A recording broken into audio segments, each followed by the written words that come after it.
little shallow, but I'm in too deep.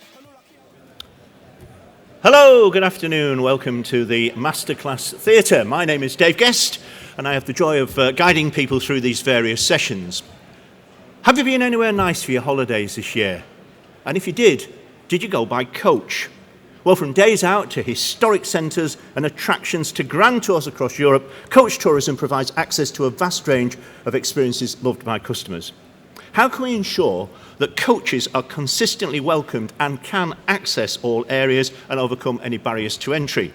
This session will highlight initiatives designed to offer practical support to operators. It'll also feature valuable updates on changes to the European Travel Information and Authorisation System and EU Entry-Exit Systems, as well as package travel regulations. As you can see, we've got a panel of expert speakers, and the first of those I'd like to welcome up is Phil Smith. He's coaching manager at CPT. Phil has over 40 years' experience working in the coach and bus industry, holding positions at all levels of operational and commercial and general management. Please make him feel very welcome.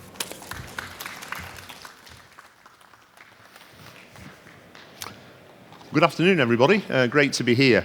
I'd like to start the presentation this afternoon with some facts and figures that have just become apparent very recently from CPT's major report into the economic impact that coaches have on the UK economy. And I think some of these figures will actually surprise you. Our sector, we believe, carries 450 million individual passenger trips, or we provide 450 individual passenger trips per annum. That is a huge number, and it's people travelling for all sorts of reasons: coach, tourism, going on their holiday, rail replacement, taking children to school on dedicated services, whole manner of things. But it just shows how strategically important that coaches are, both to the economy at a top level, and also to provide vital public transport facilities for people that may otherwise not have them. The money, the next thing. We believe that the tourist destinations in particular probably benefit from around £5.5 billion nearly from coach passenger spend, and that the economy as a whole benefits from over £8 billion per year. These are really big numbers. And the inbound tourists, which are crucial to the UK economy as a whole, but the tourism sector in particular, we believe is well over £600 million just from people travelling around the country by coach. And finally, very important on employment, on what the number of people that work in the sector, 54,000 people are directly employed by UK coach operators right across the UK. And this is also very critical to the rural economy, because there's a definite bias as to where coach operators are based, and the rural communities of this country would be a lot worse off if the employment, the opportunities provided by coach operators didn't exist. So, what are the soft benefits of travelling by coach? It's always good for a safe trip. Coach travel is one of the safest forms of transport you can use. We help with reducing traffic congestion. One coach can probably eliminate up to 25 individual car journeys. Very important when you think about coaches travelling to places, for example, in the east of England, where motorways aren't too generously available. We help the air become cleaner. Coaches generate up to 5 times less CO2 than other modes of transport. And we create inclusivity, whether it's school children going on trips, people who don't have their own transport can have a holiday, and of course older people who may not be able to drive anymore can still go away. So, this is I suppose the critical question: how do we enable coach travel to actually grow? Well, these are some of the things we do at CPT to facilitate operators to have a better experience when running their coaches to particularly tourism destinations, and also for the tourism destinations which are often in places which have sometimes seen better economic times and are trying to regenerate. This is how we help them. We've currently got 35 destinations and attractions that are part of our coach-friendly scheme, and there is growing interest. We've got another 8 applications which are probably going to go live in the next 12 months. And this enables us to heavily influence things like easily accessible coach parking, hopefully free, but not always, better facilities for passengers in terms of toilets being available and basic stuff like that, and benefits for the coach drivers as well, and a whole manner of other things.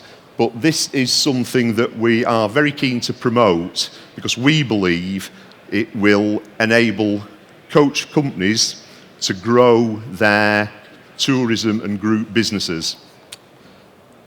And the other thing that Coach Friendly is really, it's a soft stick for destination management organisations and for local transport authorities to understand that they must think about coaches when they're making their future strategic plans, whether that's in local transport plans or whether it's in economic development strategies to make places like seaside resorts and historic towns a better place to visit.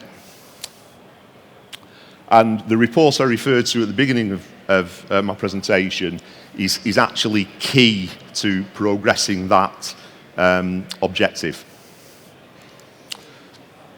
So, just very quickly to round off, we do a whole range of things to represent coach operators and the coach sector.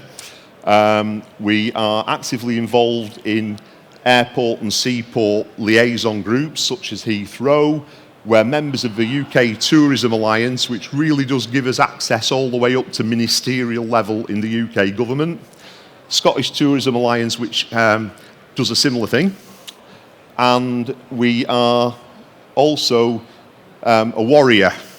We are fighting the coach sector's corner with the UK government and the European Commission with regard to EES, which Samantha is going to talk about in more detail, so I won't go to that particular subject. And we've also picked up the cudgel with coach banishment at Bourton-on-the-Water, and also Matlock Bath, where the council want to reinstate the coach parking, but some delicate, how can I put this, delicate issues around dealing with ethnic minorities won't allow them to do it quickly. Apologies if I didn't put that delicately enough. So that, in a nutshell, is what I do at CPT: manage stakeholder relationships, promote the cause of coach operators, and generally try and make running coaches an easier job. Thank you.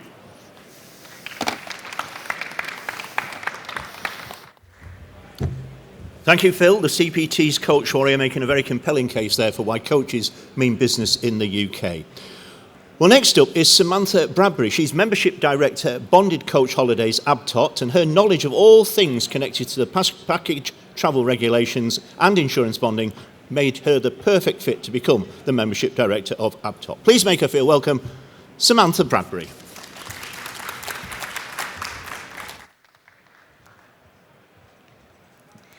Thank you, David. Good afternoon, everyone. I'm going to give you a whistle-stop tour of the package travel regulations and also bring you up to date on developments with EES and ETIAS, as Phil has just mentioned. Now, the package travel regulations, often referred to as PTRs or the travel regulations. Anyone running a coach business who already sells holidays will be very well versed with these regulations, but any operators that are thinking of going into this sector, there are certain things that you do need to know. The selling of coach package holidays is regulated by this legislation. The legislation was introduced in 1992.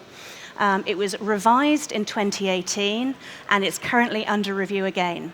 The current iteration of the regulations is the Package Travel and Linked Travel Arrangements Regulations 2018. These regulations set out that if you are a coach operator providing package holidays, you have to provide insolvency protection for your customers, and that insolvency protection protects any monies that are paid to you in advance of those holidays, and will also cover the costs of repatriating your customers in the event of your insolvency if they are abroad. There's a number of other things that the PTRs also cover about information that you have to give to your customers, information that you have to display in your booking records, but in terms of what bonded coach holidays do and ABTOT, our focus is principally on the insolvency protection. Now, package has been mentioned a lot, and this is a key factor of these regulations. They only apply to package sales, but they can apply to single element sales. A package is defined as two of the following four components. It's some form of transport, and that can include a flight, but that is covered by additional regulation, the ATOL regulations. So the some form of transport could be coach, it could be rail, it could be ferry. It's overnight accommodation, some form of other tourist service, or motorized vehicle hire. And you have to have two of those four elements for it to be defined as a package, and the trip itself has to be more than 24 hours. So one important distinction under the regulations is that day trips, lots of coach operators do day trips. That doesn't need to be financially protected. You can continue doing that through your business without having to worry about this regulation. But once you start expanding your offering to include hotel accommodation or overnight stays, this is where these regulations kick in. Again, as mentioned on the slide, if you're just a supplier and you're providing the coach element to other tour organisers, they will take on the burden of the financial protection rather than you. So two very important distinctions there so that you don't take on regulation that you don't necessarily need. Financial protection, as mentioned, it covers customer money refunds and customer repatriation costs and claim costs as needed. So I mentioned that the regulations are under review.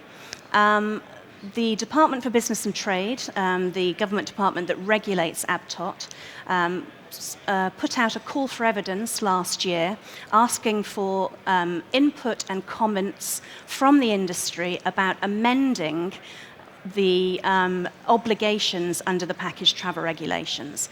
It was quite a detailed document. There was sort of around 40 or 50 questions. Some of those questions proposed maybe introducing a minimum cost for financial protection to apply, maybe removing the financial protection burden if you didn't involve transport in the package. So that would cover things that are commonly called Hotel Plus packages, where a hotel might add a round of golf, or it might add a wine tasting or some kind of culinary experience. Currently, because that would fall under the other tourist service, that would be defined as a package, and those hotels should also be providing financial protection. So there's discussion under this current consultation about whether that can be removed to remove the burden for some businesses and open up business and open up packages to more people.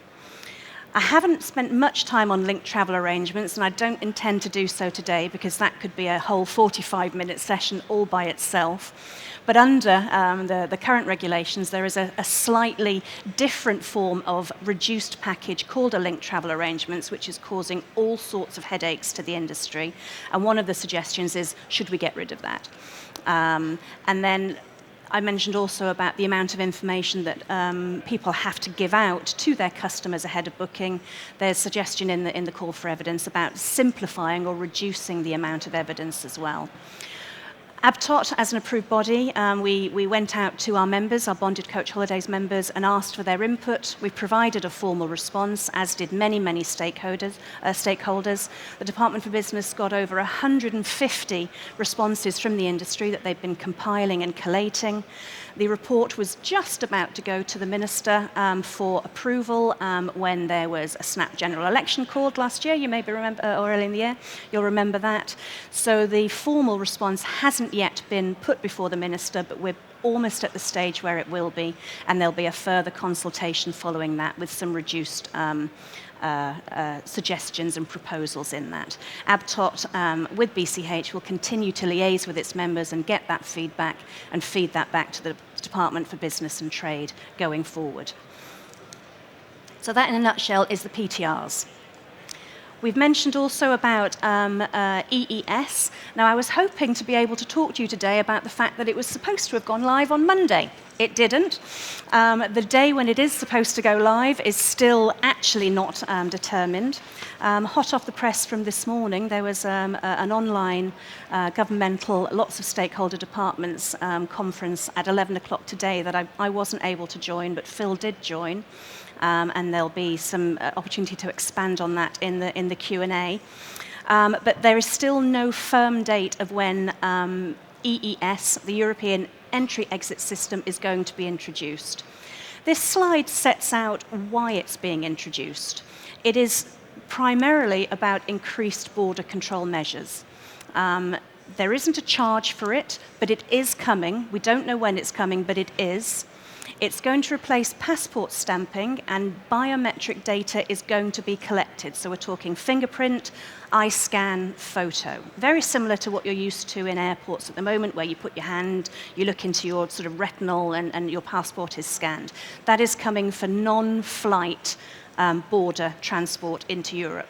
We don't know when, but it is coming, and there is going to be preparation that is going to be needed to be done, particularly by the coach sector, because obviously you have a concentration of passengers. You've got 40, 50 passengers per coach that are going to have to be funneled through whatever system is put in place. And we are anticipating that it is going to be booths, there is going to be a delay, and it is going to factor into your itineraries. You do need to take this on board now and start planning for it. It is going to impact your coach holiday business.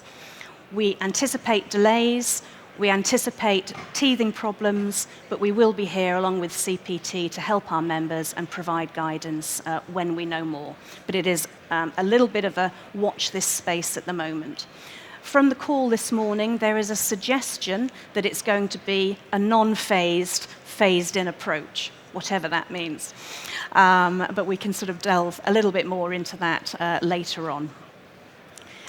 We've, along with CPT, have raised the issue about disabled passengers and the difficulty that they might have getting on and off coaches to be able to have their passports and their biometric data scanned. One of the solutions that, again, is still being discussed but hasn't yet been sort of completely fleshed out is some kind of tablet system where the booth operators will come onto the coach and be able to take the biometric scans through tablets or some form of mobile scanning system. Again, that's the ideal. Watch this space. ETIAS. Now, EES and ETIAS get combined all the time. They are separate systems, they are separate projects. They're connected in that they both apply to European holidays. ETIAS is due to come into force 6 months after EES. So as we don't know when EES is coming in, we still don't know when ETIAS is coming in, but the suggestion is that it's going to be 6 months after that. If it's a phased implementation, that could affect ETIAS, so we could still be rolling out EES, and if it takes more than 6 months, you could find ETIAS coming in before all the European countries and Schengen areas are actually fully up to speed with the border control. Now, this does have a cost. It's going to be valid for 3 years. Now, the suggestion from the websites and the European bodies that are providing guidance is that there is going to be a grace period, a 6-month grace period, because we are anticipating, as with any change to border control, there are going to be people that miss it, don't understand it, get it wrong. And for coach operators, obviously the worst case scenario is you've got 40 to 50 people on a bus, 3 of them at the back have forgotten to do this, they get left at Dover or they get left at King's Cross and Pancras, and they have to make their own way home. We're not imagining that that's going to be an issue. It's an online system. You can turn it round very, very quickly, we're told, and we're hopeful that those kind of issues aren't going to actually raise their head. But our advice at the moment is know that this is coming, get your T's and C's updated. This is a customer responsibility. They need to do it, but as the tour operator, you can help them. We have been told that because it's an online application system, people can help those that are vulnerable, the elderly, those that don't necessarily have access to the internet or online systems or aren't competent in this area. You can assist them to get this ETIAS authorization, but it does need to be in place. So get your staff trained, get your customer guidance in place, and get everyone future-proofed for when this is coming in. But watch this space for when that will be. And that's all I've got to say on ETIAS and EES. Thank you very much.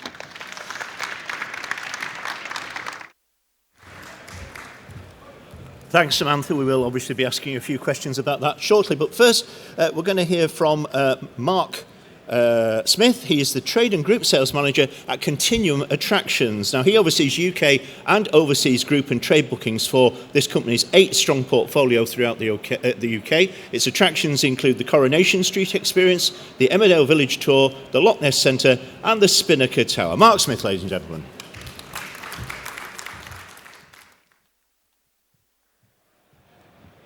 Yeah, good morning. So, yes, I've got the nice part of it. This is so when the coaches have arrived at our destinations, this is where we take over.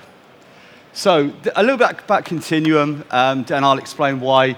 We have 8 diverse tourist attractions in the UK, and I'll do a little brief of who we are. We've established in 1984. With 40 years of expertise in creating and engaging memorable attractions that blend history, culture, and modern storytelling. We pride ourselves in exceptional guest service, and one of the things that we have in all of our attractions is we all have group departments. We all have contacts at the attractions. So whenever you're visiting or coming to one of our attractions, you always will have somebody to speak to rather than going through a central office. We continue to invest in new experiences and locations, doubling down as a leader in innovative, family-friendly attractions. So that's as Dave said, that's where we have our attractions. 4 of them are in rural attractions. Greenwood, I'm not going to pronounce the Welsh part of it, up in North Wales. The new baby is the Loch Ness Centre up in the Highlands. Then we work very closely with the 2 ITV attractions, one of them being Emmerdale, and the other one is Coronation Street. And in terms of city centre locations, and this is where I know some of the coach operators have a few problems, our Spinnaker Tower in Portsmouth, we have Oxford Castle in Prison, we have the Yorkshire Chocolate Story, and then in Edinburgh we have the Mary King's Close. So, I think the main thing for us and yourselves, the main topic is communication, and this if we need to get the communication right on both sides, and that will lend to a very good experience, not just for your coach operators, but also for your guests as well. So, what we ask for, strong communication between Continuum and any attraction. And because my background is a lot of hotels, I was director of Best Western, we can link this to hotels as well. And the coach operator underpins a successful experience. What we say is a lack of contact between the provider and the supplier can very, very, very, very quickly unravel the guest experience. So, are any of you tour operators out here, or your coach companies? Okay, so there's 2 parts for us. So the booking, this is where we talk to the tour operators. Once a visit has been booked and contract signed, it is then vital to maintain contract. And this is talking from a tour operator side. Any amendment to passenger numbers need passing on ASAP. We must be notified. So if you're working with tour operators, one of the things that we must be notified of any specific accessibility requirements to allow us to cater of the needs of the guest. What we ask from you as coach operators, we ask you to inform us the day before that you're coming of the driver's name, the phone number of the driver, And we also need to know is which coach company you're from. Because I know a lot of you work on behalf of other companies, so we would need to know which coach to arrive. On the day of the visit, and this is very, very important, the coach driver must maintain communication with the attraction. We'll require an update on what parking space demands you have. So some of our attractions have their own parking space. So what we need to know is, do you need wheelchair access? Have you got an extra large coach? Because what we can have is we can then allocate to you the correct size of the parking space. We need to know the final guest numbers, and we need to know a time of arrival. Now, we are slightly different than a lot of the other attractions, is all of our attractions are timed arrivals. So we actually allocate the coach and the tour operator a time slot. Now, if you're running late, which invariably that happens when you've got the motorway network, we need to know what time you are expected to arrive. And then what we can then do is then at our end, and this is where the communication between the site and yourselves is important, we can then allocate you a different time slot. The driver must call us an hour before arrival to provide a precise time of arrival. And as I said, please make that a number one on the day that you need to let us know what time you're arriving. Following the visit, let us know. Please let us know. Give us some feedback on how the visit went, especially in terms of the communication between us and your driver, and that's very, very important. Because if there was something that you felt we could do better, then please let us know, and vice versa as well. And that's it. I say it's all about communication. If we get the communication right with ourselves and yourselves, it makes life so much more easier for you and for us. Thank you very much.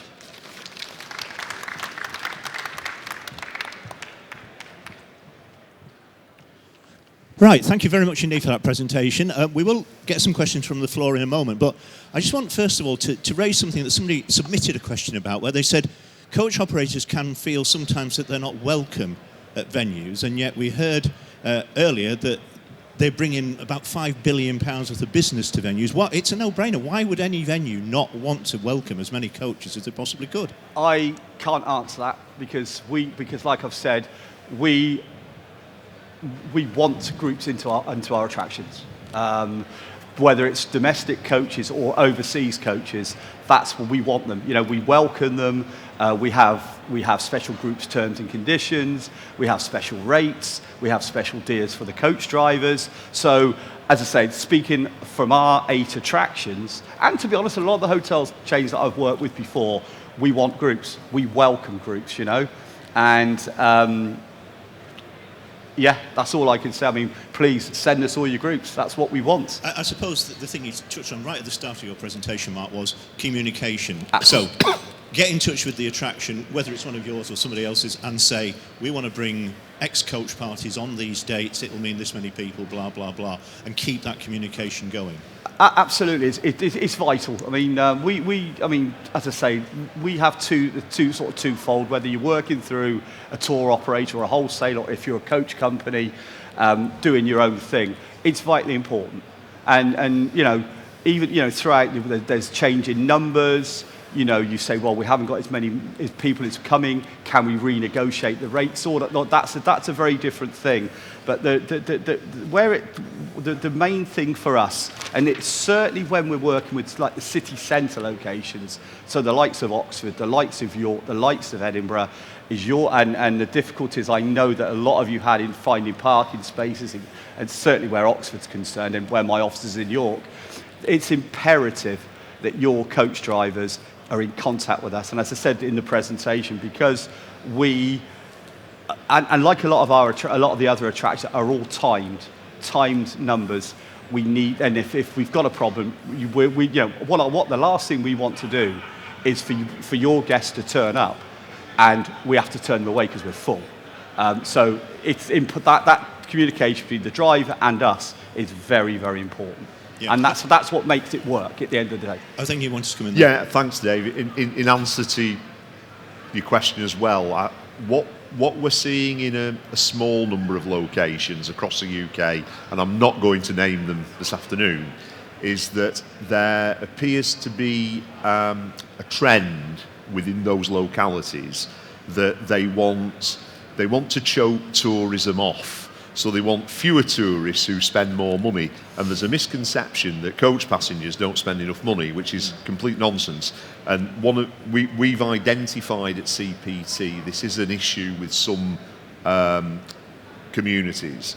And that's one of the objectives of the report that we've commissioned, is to actually demonstrate the economic spending power of coach passengers, whether that be in a historic town or city, a seaside resort, wherever coaches take them, so that we can immediately head that theory off, if you will. There is a discrimination then that says people on coaches are poor, effectively.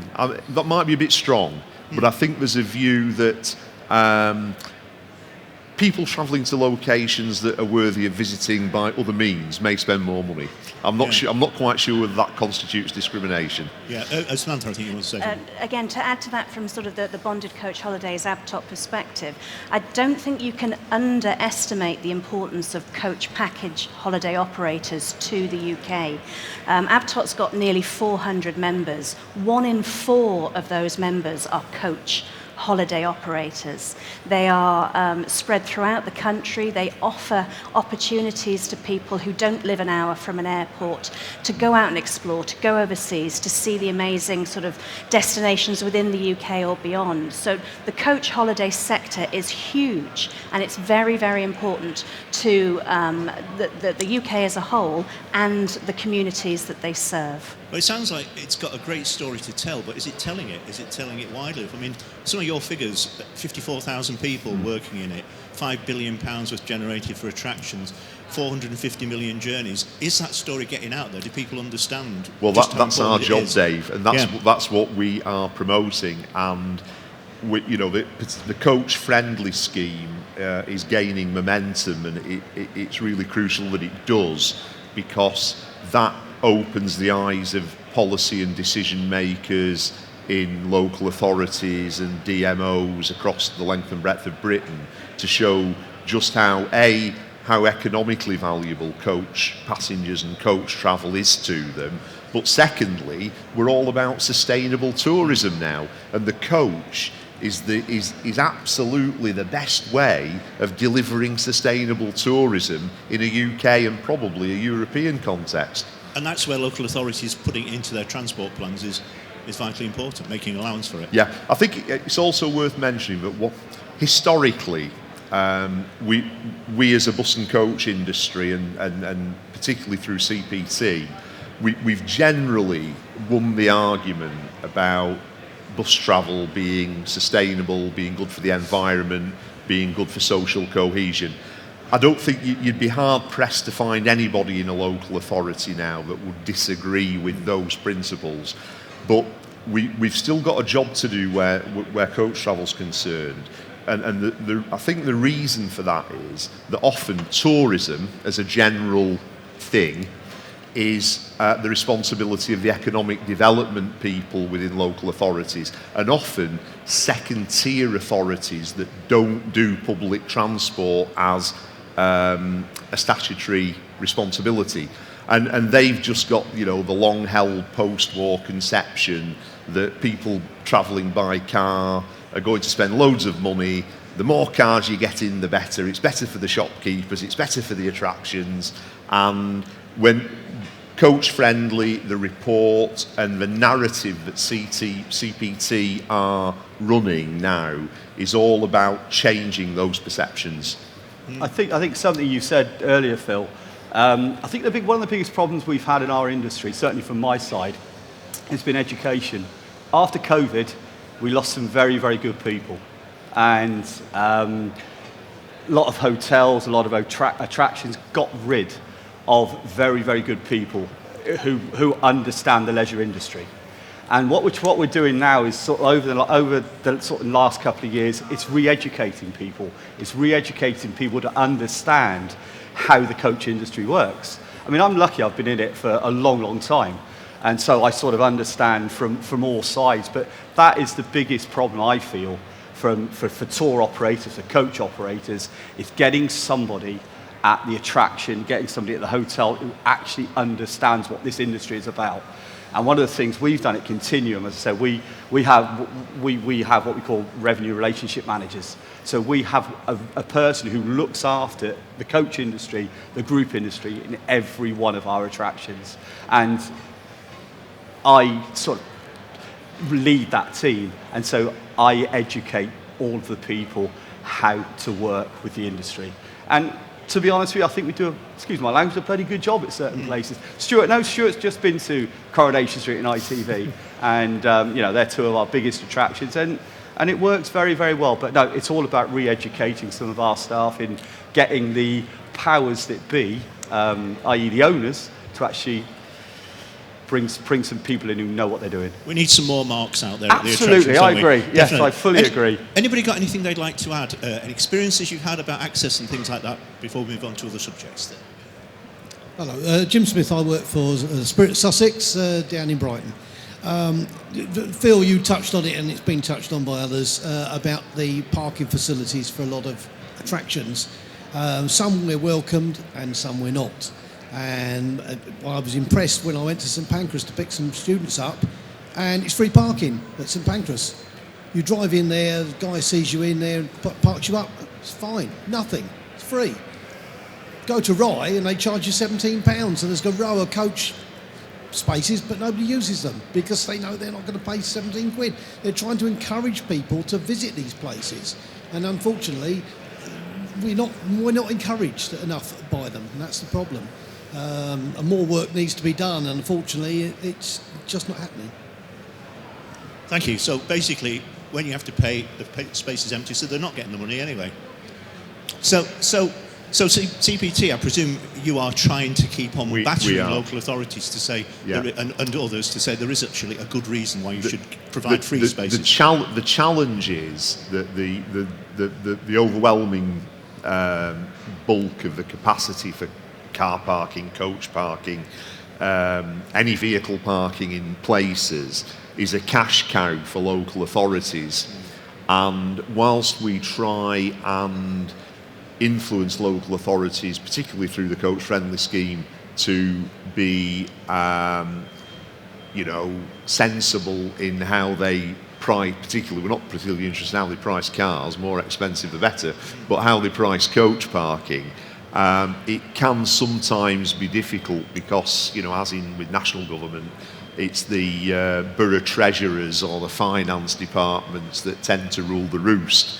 And what we try to do is, in places that want to engage with us, and that's an increasing number of towns, villages, seaside resorts, we'll say, look, all right, we accept there's an issue about what you charge for coach parking and it's not easy to reduce, but how about looking at some of the other things that you do for coach passengers, for coach drivers, to make the overall operational experience of visiting easier. So in other words, it might cost a little bit more to park the coach, but you're actually delivering something in return for it. And that's where our coach friendly scheme works, because we can use it to leverage more out of local authorities when their hands are tied on what they charge for parking. Yeah, I mean, I guess it might be something just as simple as providing a rest area for the driver, where he can go and well, sit I'll give you an example of that. rather than sit in the coach all the We time. recently renewed a coach-friendly accreditation in Windsor, which is, as you can imagine, a very popular destination with coach trips, both nationally and from abroad.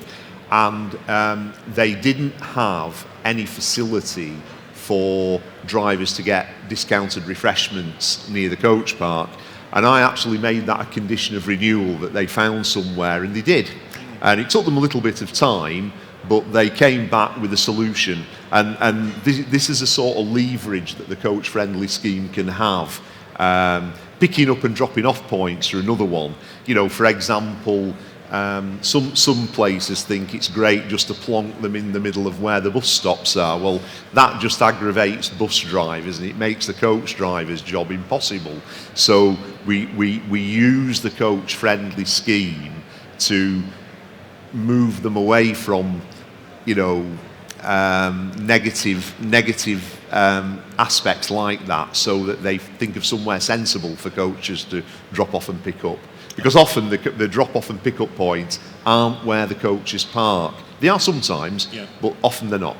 Okay, I'm going to move on to some of the stuff you talked about, Samantha, in a minute. I just want to check, has anybody else got any observations, points specifically about access, getting coaches in and out of venues? We're okay with that.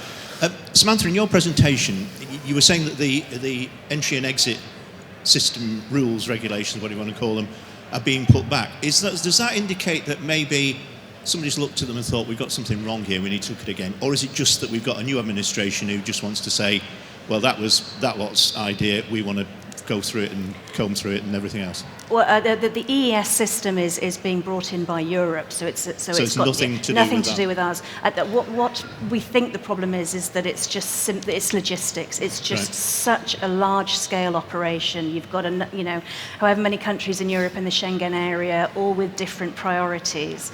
The aim of EES is to implement it everywhere, rather than it sort of being piecemeal. Right. But logistically, people are just finding that very, very difficult to get every single country on board with an agreed date. So this is maybe the fourth or fifth time it's been put back. It is coming, but we've been advised that by the end of November we might have more of an update as to what this phased phased, non-phased? Phased, non-phased. What they're now saying is, it's all going to come in on the same day, but different geographical locations across the European Union will do it at different times. So in other words, X date will be when it starts, but it will only start on X day in certain places or a certain place. So effectively, it's a phased introduction. It's just that our friends in the European Union want to present it as coming in at the same time, when in reality it won't do. They don't want to use that comment. There was a wonderful phrase that I wrote down from Phil on the call: maximum operational flexibility to reduce queues, which is just wonderful, which it basically gives whoever's in charge of these the right to say, oh, this is an absolute skip fire, off you go. It'd be like we had lorries parking up the M25. Yeah. And then ETIAS, this is the thing that's obviously going to particularly affect passengers and customers. And you were talking about terms and conditions and blah, blah, blah. Are you confident that people are going to get the message out there? And also, can coach companies perhaps help people, rather than burying it in the terms and conditions, but making a big banner that says, rules are changing on this date, whenever it happens to be. This is key points of what you need to have in place before you travel. 100%, and that's what we're recommending. Coach operators, coach package holiday operators, a lot of them, the vast majority, are family-run, small to medium businesses. They've been around for decades. They know their customer base. Their customers book 4, 5, 6, 7 holidays with them a year. They pride themselves on personal service. So I don't believe bonded coach holiday members or coach operators in general will bury this. They will want to help themselves. They'll want to help their customers. What we are concerned about, obviously, is tour operators being held responsible under other legislation if their customers do unfortunately end up being left at the port of Dover because they haven't done it. That is the worst case scenario. But the coach operators, they can help their customers, they can assist them in the completion. They absolutely should be making a big customer announcement, a customer awareness campaign about it to help their customers understand that it's needed and it's coming and how to do it. And would a broader campaign be practical, given these European legislation, as in advertising nationally? There is the meeting that was on earlier today is about the government-led resource about a national campaign. There will be adverts, there will be marketing. There's a very useful government site which sets out what we know so far, which isn't very much. There is going to be toolkits provided to stakeholders in the industry to share, in the same way that the FCDO has a very good campaign about travel awareness and make sure you've got your travel insurance and make sure you check local laws and customs. We anticipate a similar campaign, a national campaign by the government to bring awareness about both EES and ETIAS. It's coming. Okay, it's coming. You can't stop it. Thank you. Any final question? Yes, sir. I'll come to you for a very quick question and a quick answer, and then we'll end the session. Oh, hi. Clive Morgan, European Heritage Tours. I've taken part in an exercise at the shuttle terminal in Calais where we did the passport, we put our hands on the screen, had the photographs taken, and I timed it from the time that 40 people went in, and then the next trip I did, I timed it again, and the new system, because some of the people with large hands, they had to jiggle their hands around before it was too big for the screen. But it took us 24 minutes longer going through with 40 with the new system than having the passports done. Certainly impact on drivers' hours and breaks and so on. I dread to think about getting as far as Lead LMR services and you're looking for a replacement driver to take the coach to the rest of the way to Newport. Because everybody's been wiggling their hands about. Presumably, Samantha, they're going to take these things into account. One hopes they are, anyway. Absolutely. I mean, the first time it's done, where the information is collected, it is going to take some time. I mean, we're anticipating maybe 60 to 90 seconds it's 76 per person. seconds per transaction. But on subsequent visits, while you've still got the same passport, it will be a lot less. But Port of Dover, which is where this is the main, the main danger area for coach operators. They've done some trials and they believe that the facilities they're installing for the coach dedicated ES point, which is currently on a redundant site in the port, will be able to contain the extra time that it takes. But I mean, Samantha's absolutely right. It will be difficult when it starts, and I wouldn't be, don't take my word for it, but I wouldn't be surprised if there's lots of maximum operational flexibility being deployed in order to ensure that the port remains flowing. Or as Samantha put it, just get moving, go on, go on through. Anyway. But coach operators should build in some additional delays into their itineraries. We obviously don't want people being picked up at like 2 a.m. for an 11 a.m. ferry. That's ridiculous. But you might want to just make sure you fine-tune your lead-in times. And like the gentleman said, you don't want to end up with coach drivers having to swap over midway through a journey and delay Dave, all that. It's worth mentioning, we have lobbied Port of Dover and they are looking at it, but I'm not convinced they're going to find a solution to try and effect driver changeovers in the EES dedicated facility. But there are there's two things. There's problems around that being a sterile area for the border, but also, because I said, couldn't it be done at the Eastern Docks? But apparently, the last remaining ferry operator to take foot passengers, P&O, are looking at eliminating foot passengers. So it could be that by the time EES comes in, everything is vehicle-based going through the port onto passenger ferries. So we are concerned about the situation with feeder drivers and drivers' hours spread overs for the guys that are taking the vehicles right across Europe on these long hikes, particularly skiing shuttles and that type of operation that require long dives into Switzerland and Austria and places like that, Italy. Okay, well, as ever, time has defeated us, but thank you very much indeed for some really useful insights there. Fantastic panel there, I think you'll agree, ladies and gentlemen. Thank you.